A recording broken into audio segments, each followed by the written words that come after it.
Invariably, when I lecture about self-esteem, in the question and answer period, somebody's going to get up and say, what can we do to give our children self-esteem?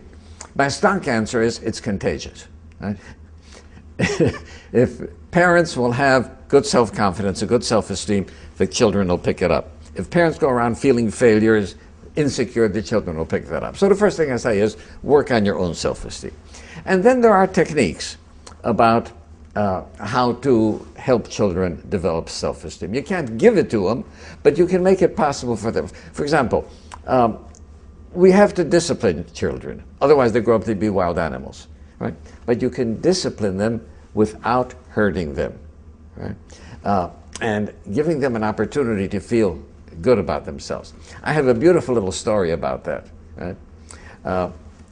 What happened was, when I was a 10-year-old, I was a chess champion, and I could beat anybody. Well, we had a rabbi staying with us for Rosh Hashanah. Rosh Hashanah afternoon, he comes up to me and says, you want to play chess? I said, it's Rosh Hashanah. He says, so you're not to play chess on Rosh Hashanah. What's wrong with that? I played 2 games, and I beat him soundly both times. Later that evening, the shamus, the sexton, comes over, and he says, the rabbi wants to see you in the study. So I came in. My father was looking in the volume of whatever. And, I stood there waiting to be recognized. And he let me stand there for a while. Then he looks up at me and he said, you played chess on Rosh Hashanah? I said, yeah, the rabbi said we're allowed to. He didn't say a word. He looked back into his book and that's all. I knew, yes, technically you're allowed to. But Rosh Hashanah is a solemn day. It's not a game day. It's not a day. So I got the message, and I stood there waiting to be dismissed. And to be dismissed, he would say, "Geh gesundheit," you can leave. Right?